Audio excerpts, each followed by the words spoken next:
On the 27th of February, 1902, a British firing squad assembled in the yard of a prison in Pretoria and shot 2 Australian officers dead. The man who signed their death warrants was Lord Kitchener, Commander-in-Chief of British forces in South Africa, and he did not inform the Australian government until the executions were already done. 16 years later, in September of 1918, 119 Australian soldiers refused orders on the Western Front in the largest single act of combat refusal in their nation's military history. They were tried. They were convicted. Not one of them was executed, because the men Kitchener shot in 1902 had made that impossible.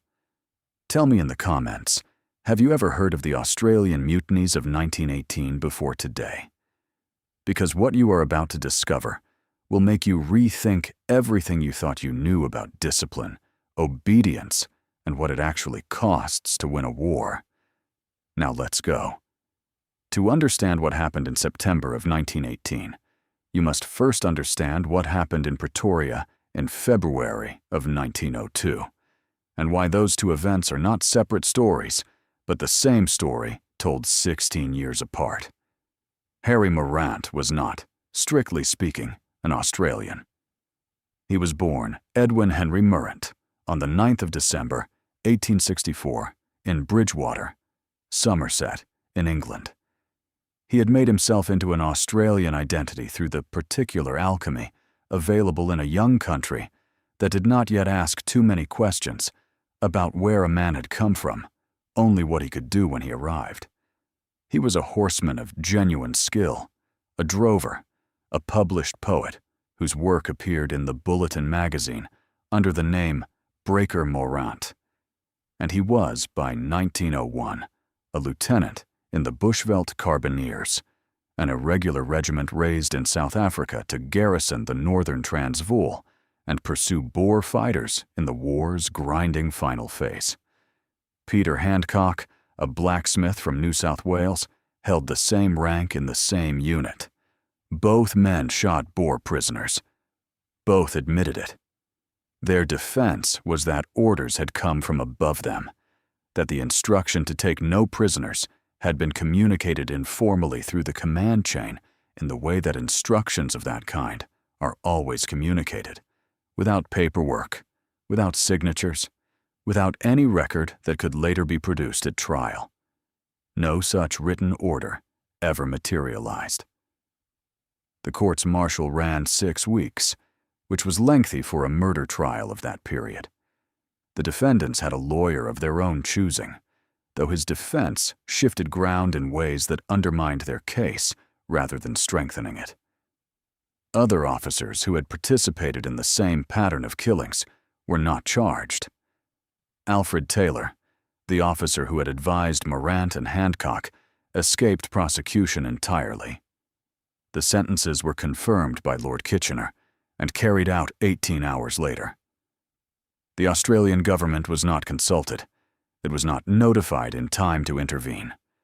A third Australian officer, George Whitten, was convicted, but reprieved.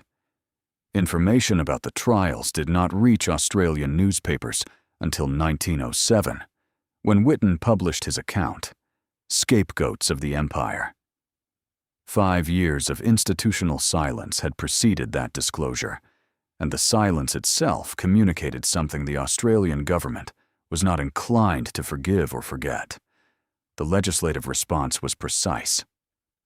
Section 98 of the Commonwealth Defence Act of 1903 prohibited any member of the Australian Defence Force from being sentenced to death by any court-martial except for 4 specific offences: mutiny itself, desertion to the enemy, the traitorous delivery of a garrison to the enemy, and traitorous correspondence with the enemy. Even those 4 exceptions required confirmation by the Governor-General before any sentence could be carried out. Beyond this, the Australian government ensured that no Australian soldier could be tried by a British military court in any future conflict. Both provisions meant the same thing in practice. Whether an Australian soldier lived or died, was no longer Kitchener's decision to make. Kitchener signed the death warrants in Pretoria on the 26th of February, 1902, without understanding that he was simultaneously passing a law. Not one he had written or authorized, or even contemplated, but one that would protect the men who defied his successors 16 years later on the Western Front. The chain connecting that prison yard to the fields of northern France in September of 1918 was unbroken, invisible, and absolute. The law mattered because the army it would protect was unlike any other force fighting the Great War. The 1st Australian Imperial Force was a volunteer formation, every man in it, from the first contingent that sailed in November of 1914 through to the last reinforcements of 1918. 331,781 men in total, not one conscripted. Australia held 2 referendums on military conscription during the war in October of 1916 and in December of 1917. Both failed. The public voted twice, in the middle of the largest conflict in human history, not to compel any man to serve in it. This was not squeamishness. The volunteer casualty rate eventually approached 65% of all who served. It was a statement about the kind of authority Australia was prepared to grant over the men it sent. The character produced by that arrangement was recognizable from the earliest days of training. C.E.W. Bean, the official Australian war correspondent, who would later write the multi-volume official history of the Australian Imperial Force, described the Australian private as quick to act on his own initiative and, as a result, someone others instinctively looked up to as a leader, in ways that could go to good or to bad, depending entirely on the quality of the officers above him. Bean was also specific about the motivation. It was not fear of punishment. It was not deference to a superior's rank. It was not wanting to let mates down when those mates were relying on their firmness. It was not wanting to leave to someone else work they had volunteered to finish. It was the quiet, unargued away dread of returning home after the war and knowing, as men know things that cannot be rationalized out of them, that they had lacked the grit. This motivation was genuine and powerful. It was also conditional. It operated through consent rather than coercion, and consent could be withdrawn in ways that the British Army's motivation could not, because the British Army's compliance rested partly on the knowledge that the man behind you carried the legal authority to shoot you if you turned. The British Army commanders understood this difference and found it a source of continuous professional exasperation. Field Marshal Sir Douglas Haig formally requested from the Australian government the power to impose the death penalty on Australian soldiers. Refused. General Sir Henry Rawlinson, commanding the British Fourth Army, made the same request. Refused. General Sir William Birdwood, who had commanded the Australians at Gallipoli and was, by the standards of British generals of his era, genuinely sympathetic to the diggers and something approaching beloved by them, also argued that the death penalty should be applied to the worst offenders to demonstrate to the rest that it was not merely theoretical.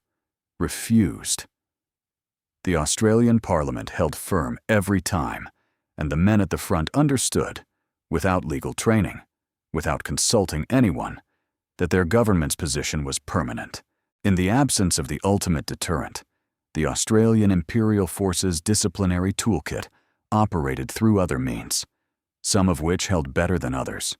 Field punishment number 1, in which a convicted soldier was shackled in irons and secured to a fixed object, frequently in a posture that contemporary accounts described without euphemism as crucifixion, was technically available under the Army Act.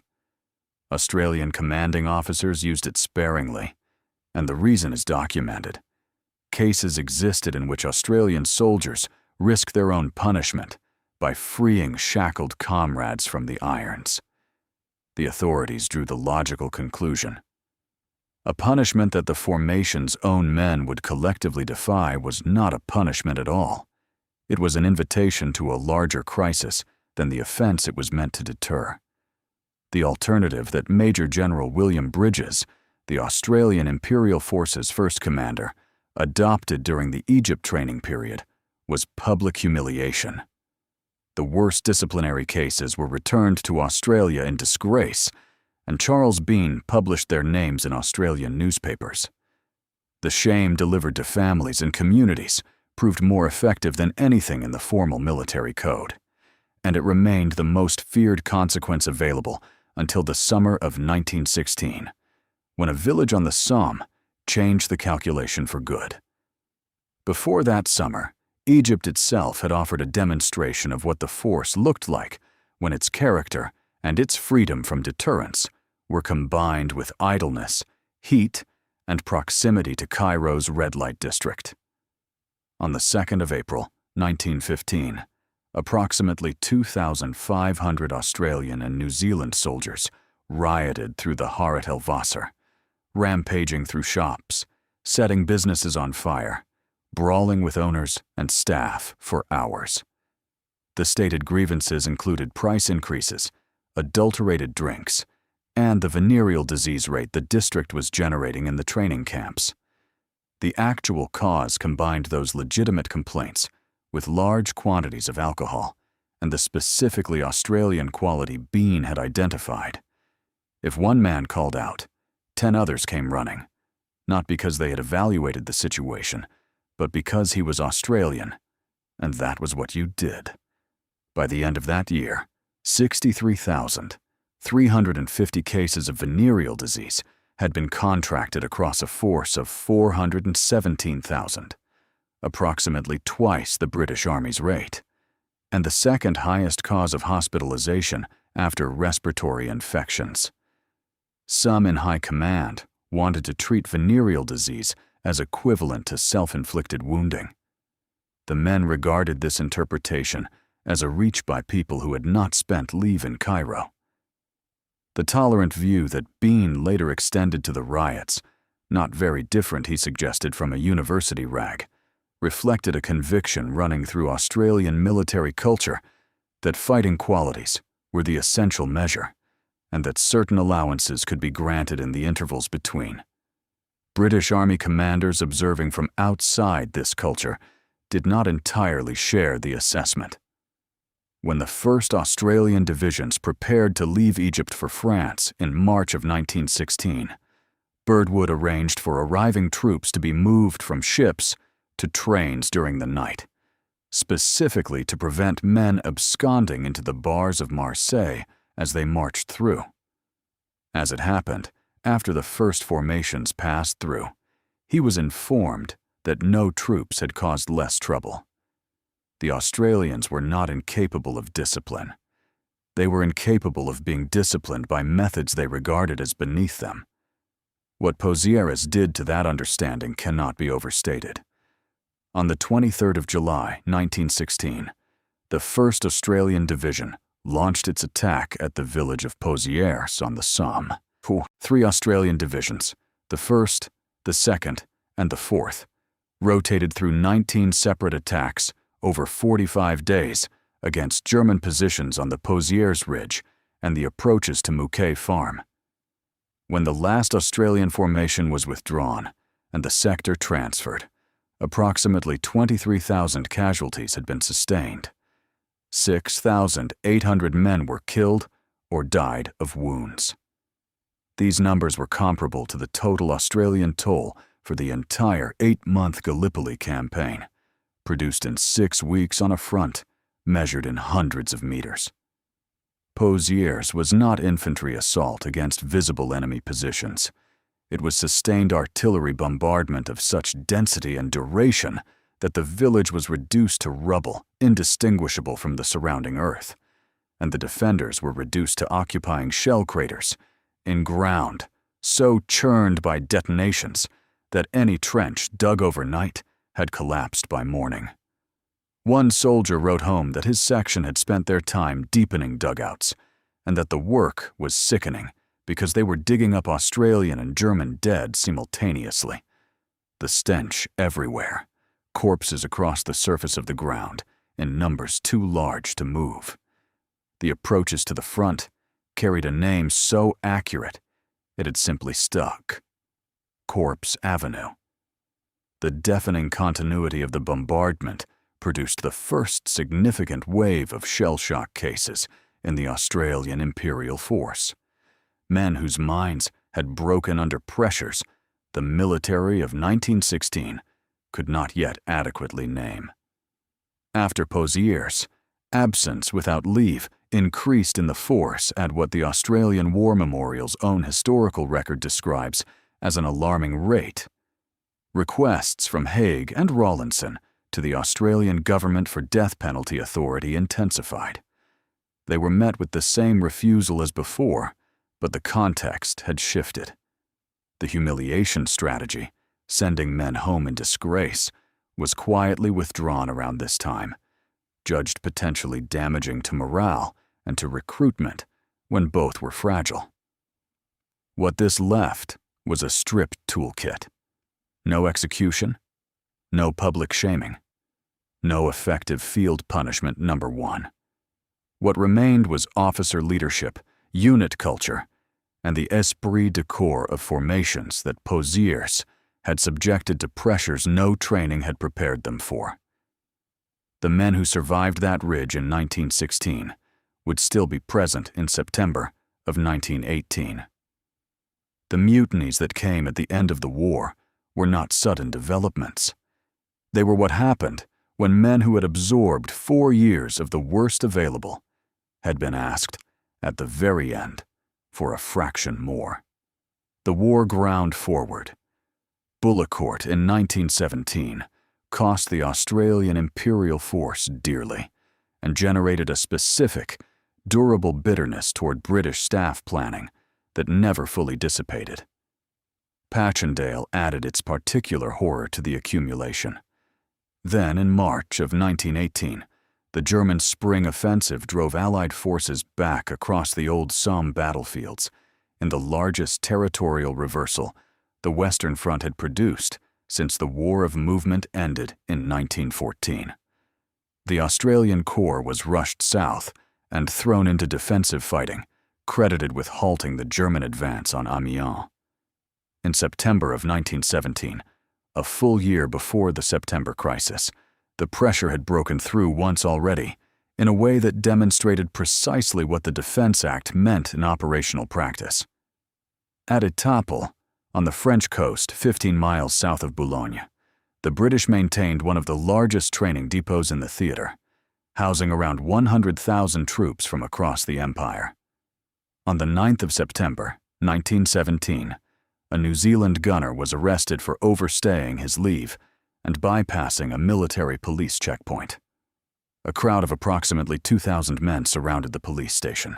What followed was 5 days of insubordination. Military police evacuated, crowds estimated at up to 10,000 men marching into the nearby resort of Paris-Plage with no authorized purpose. The commanding general reporting to his superiors that discipline had ceased to exist entirely, that a great mob broke out in subsequent evenings, and the place resembled a large strike rather than a military installation. Over 50 soldiers were court-martialed when order was eventually restored. 3 were imprisoned for mutiny. 1 British soldier, Jesse Robert Short, was executed by firing squad. No Australians were executed. The Defense Act held at Étaples. The knowledge that it would hold lived in the Australian Imperial Force the way knowledge of that kind always does, not as an article to be recited, but as a certainty to be acted on when the circumstances made acting rational. By the summer of 1918, the circumstances were converging from every direction simultaneously. The 100 Days offensive that began at Amiens on the 8th of August, what Ludendorff would call the Black Day of the German Army, was simultaneously the Australian Corps' finest military achievement and the event consuming the last of what the Corps had to give. Lieutenant General Sir John Monash, who had commanded the Corps since May and is regarded as one of the most capable Corps commanders produced by any army in the war, had planned the Amiens assault with a precision that integrated tanks, aircraft, artillery, and infantry in ways that restored mobility to a front essentially static since 1914.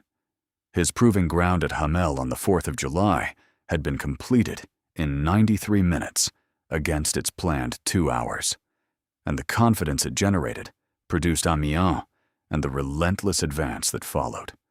Monash was 53 years old in 1918, a civil engineer and lawyer from Melbourne, the son of Jewish immigrants, a man who had been building structures and arguing cases for 30 years before the war gave him different material to work with.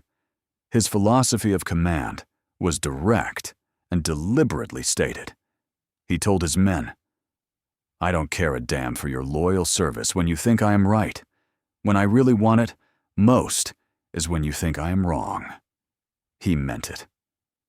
The Australian culture of selective obedience and individual initiative was, in his understanding, not a discipline problem to be corrected, but the specific quality that made his Corps what it was.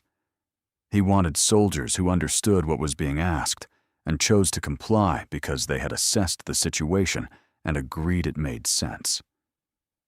In September of 1918, what was being asked was reaching the boundary of what could be agreed to. Battalions designed to operate at close to 1,000 men were going into action with 150. The flow of reinforcements from Australia had declined to what the official histories describe as a trickle, the failed conscription referendums having foreclosed compulsory replacement and the pool of willing volunteers, after 4 years of casualty lists, being catastrophically depleted.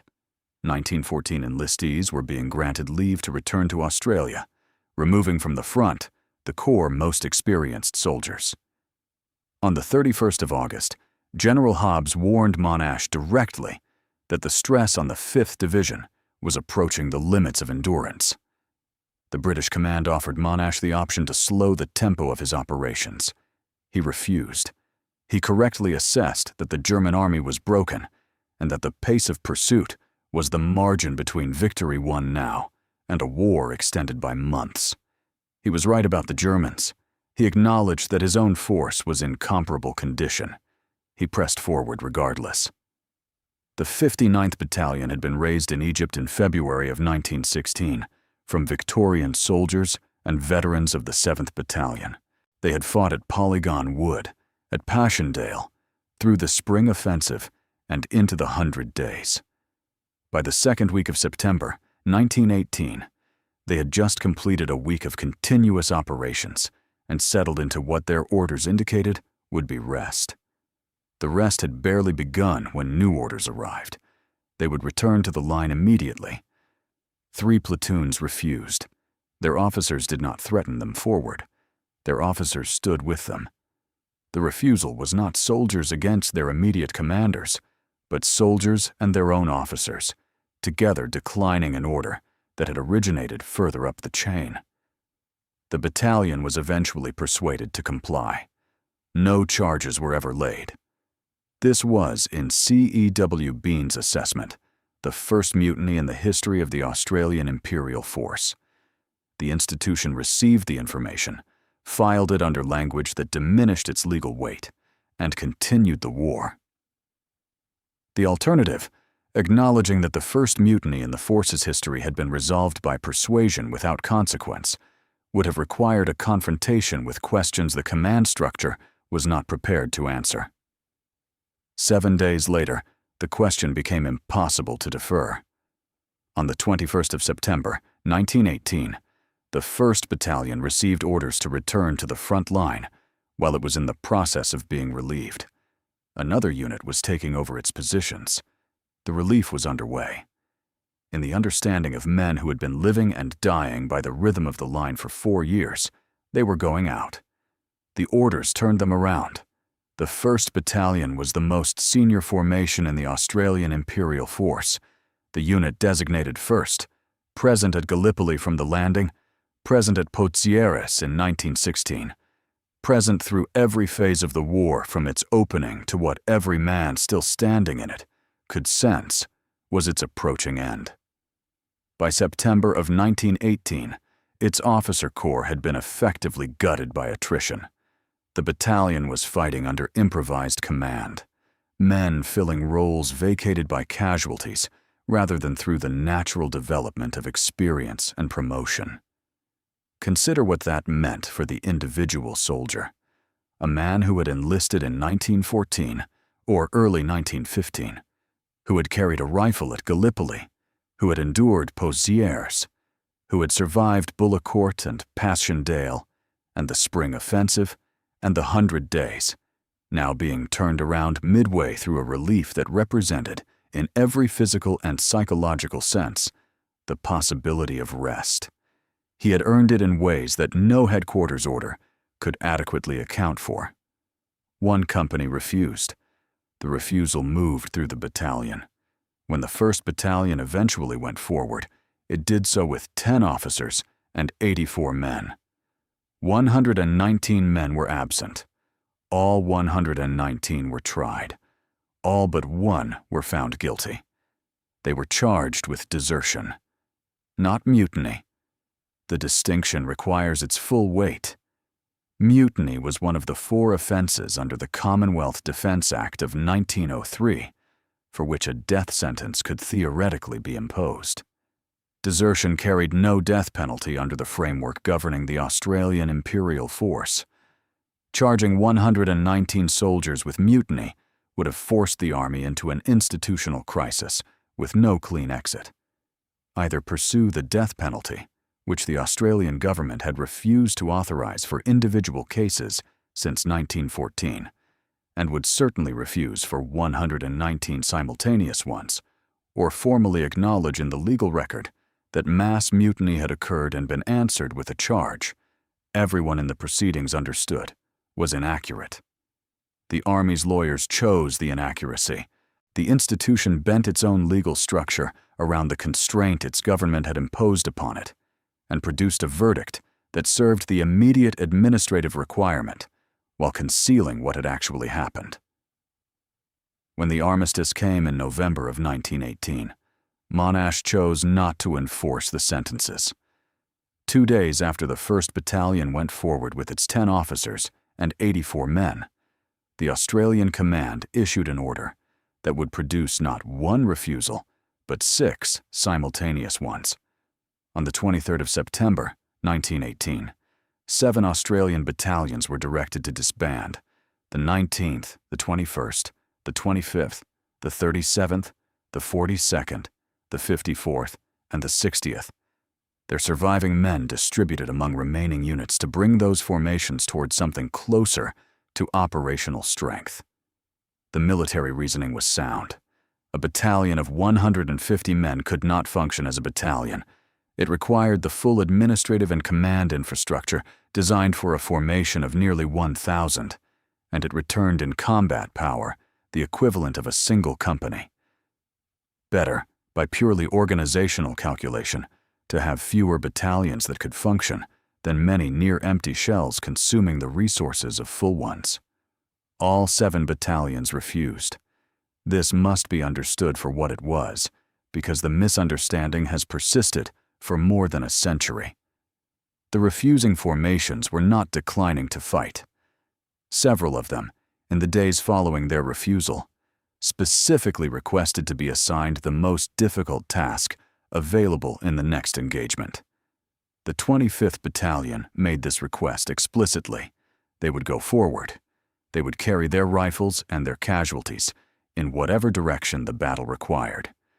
What they would not do was cease to exist as the 25th Battalion while they did it. They were refusing to let the administrative requirements of a manpower crisis dissolve the identity that 4 years of specific, shared suffering had built. The regimental number, the places where their dead had been left, the meaning accumulated in a designation that could not be transferred by any order from any headquarters to a different arrangement of men who had not been there for it. It was not military language they were using. It was the only language available to men whose sense of purpose had been constructed from things the military vocabulary did not include. 6 battalions held their position. The single exception was the 60th. Harold Elliott had commanded at Gallipoli, had taken the 15th Brigade through every engagement from the catastrophically mismanaged attack at Fromelles, which he had argued before the fact would fail, and which did fail at a cost of over 5,500 casualties in a single night, to the final actions against the Hindenburg Line. The men of his formation called him Pompey, a nickname that carried in one word the combination of aggressive tactical competence and genuine protective concern that distinguished him from other commanders of equivalent rank. He visited his front lines personally every morning before dawn. He conducted personal reconnaissance before every significant operation rather than relying on reports from men who had not seen the ground. He thrived on battle and wept for his dead, sometimes in the same day. He was the only brigadier in the Australian Corps loved and trusted enough by his men for his personal appeal to carry more weight than their collective refusal. Elliott addressed the 60th Battalion directly. He did not invoke military law or remind them of consequences. He spoke as the man who had led them and knew what he was asking, and he asked them to disband. They obeyed him. No other brigade commander in the Corps achieved the same result, though several attempted comparable appeals. Every other formation held its refusal. The gap between what Elliott could ask and what officers of equivalent formal rank could ask was the gap between earned personal authority and institutional position. And in the Australian Imperial Force, that gap had always been absolute. On the 27th of September, Monash postponed the disbandment order until after the attack on the Hindenburg Line. The refusing battalions would fight first. They would disband when the fighting was finished. This was, in everything except formal language, a negotiation between the command structure and its own mutineers, in which the command structure agreed to the soldiers' terms. The Hindenburg Line was breached. The armistice came on the 11th of November, 1918. The battalions were not called upon to fight again. No charges were ever laid for the disbandment refusals. In January of 1919, Elliott gathered his brigade for the last time. He told them that no decoration the king had given him meant as much as the goodwill of men who had accomplished everything that was asked of them. He told them to believe in themselves, in Australia, and in the Almighty. Then he went home to Melbourne to rebuild a legal practice that had collapsed while he was away at the war. The 3 episodes of September 1918, the 59th Battalion's refusal, the 1st Battalion's walkout, and the 6th simultaneous disbandment mutinies, entered the historical record under a designation chosen with care: soldiers' strikes. The phrase placed these events in the vocabulary of industrial action, which in the Australian tradition carried connotations of legitimacy rather than the vocabulary of military law, which would have required the word mutiny and all the institutional discomfort attached to it. The Australian War Memorial's official encyclopedia does not accept this evasion. Its entry states, without qualification, that as instances of mass disobedience against the lawful authority of commissioned officers, these events were, plain and simply, mutinies. To understand what the mutinies reveal requires setting them against the complete disciplinary record of the force, because without that context, they appear to be an aberration when they were, in fact, the logical end of a trajectory visible since Egypt. The Australian Imperial Force had the worst formal disciplinary record of any force, fighting within the British Army structure during the First World War. By a snapshot taken in July of 1918, Australian soldiers were approximately 10 times more likely to go absent without leave than New Zealand or Canadian soldiers. 58% of Australian courts-martial were for absence without leave, roughly twice the British Army's rate. Courts-martial rates overall were proportionately the highest of any Allied contingent in the theater. Culture explains part of this. The egalitarian self-reliance of men from a young country without strong class deference produced soldiers who obeyed, demonstrated competence rather than inherited rank, and who were, as Bean had observed, civilians doing a job rather than professionals shaped by years of parade ground ritual. But culture alone does not account for a factor of 10 in the comparison with New Zealand and Canadian soldiers, who could reasonably claim similar frontier characteristics and similar distance from home. Both those forces employed the death penalty. The correlation between its existence and the rate of the most serious disciplinary violations is uncomfortable but real. What the correlation does not establish is any connection between formal discipline and the ability to win a battle. 129 Australian soldiers received death sentences during the First World War. 0 of those sentences were carried out. 306 British soldiers were executed. Approximately 600 French soldiers were executed. Italy reintroduced the ancient practice of decimation, executing soldiers chosen by lot from a failed unit, when a formation mutinied in 1916. Russia introduced flogging in 1915 and experienced complete disciplinary collapse into revolution in 1917. Germany, whose General Ludendorff wrote in his post-war memoirs that the absence of British-style military discipline was a factor in his country's defeat, wishing in other words that he had been permitted to shoot more of his own men, executed only 48 soldiers out of 150 sentenced, and still lost the war. On the 3rd of September, 1918, 18 days before the 1st Battalion's refusal, the Australian Corps captured the heights of Mont Saint-Quentin in an assault military historians would describe as among the most brilliantly executed infantry operations of the entire conflict. 8 Victoria Crosses were awarded for actions in that single engagement, the most won by Australians in any one battle.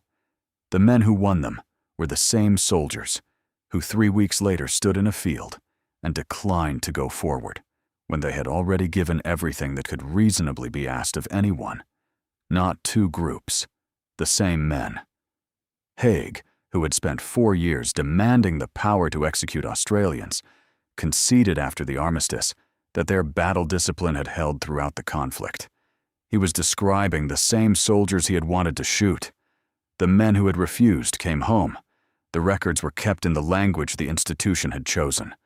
The sentences against the 118 convicted men of the 1st Battalion were never enforced.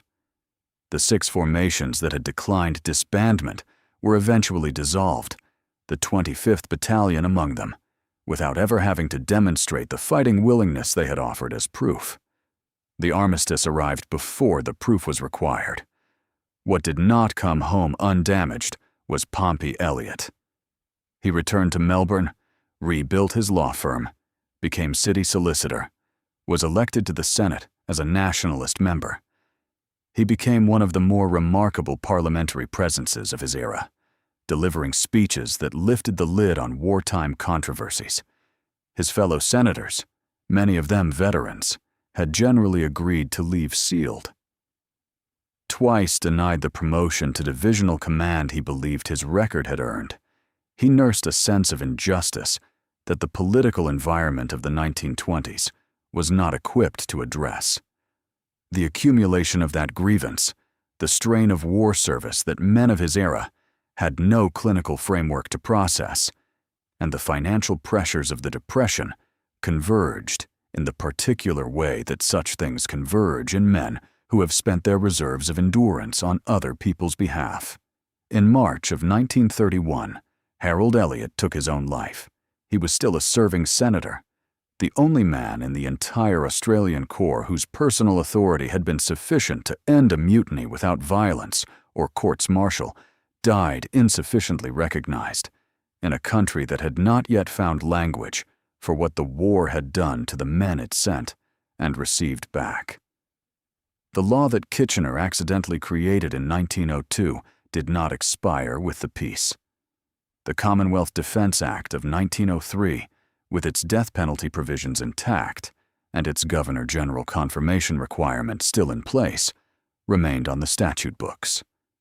The Death Penalty Abolition Act of 1973 removed it in general terms.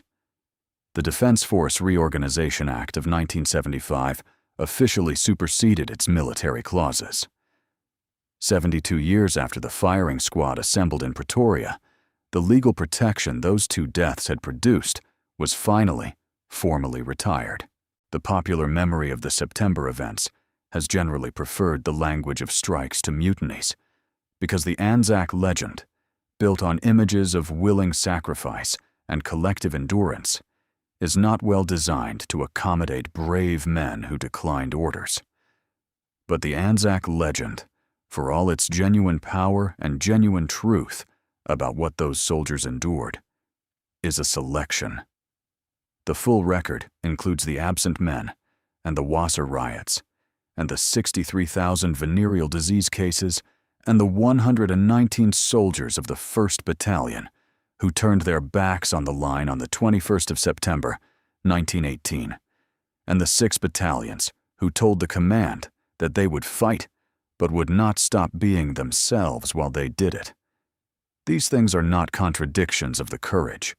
They are expressions of the same character, the character of men who had volunteered and would not be compelled, who obeyed when they chose to and refused when they had calculated that refusal was the rational response to an irrational demand.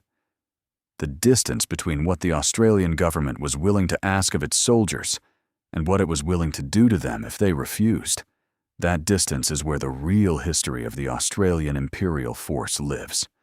They were asked to volunteer. They did. They were asked to fight. They did. They were asked, in September of 1918, for what some of them had already given everything to give, and some of them said no. The government that sent them had made it impossible to shoot them for saying it. The army that commanded them charged them with the wrong offense to avoid confronting its own law. The war ended before the sentences could be enforced. The fields above Pozières are quiet now. The poppy grows there every spring, regardless of what is decided in any capital about the men buried beneath it. The colors of the 1st Battalion are laid up in the Australian War Memorial in Canberra. The names of the 119 men who refused to go forward on the 21st of September, 1918, are not among those honored on them. Pompey Elliott is buried in Brighton General Cemetery, Victoria. He asked for no special inscription. If you believe those men deserve to be understood, not celebrated, not condemned, but understood for what they were, and what they faced, and what the war cost them, leave a comment below.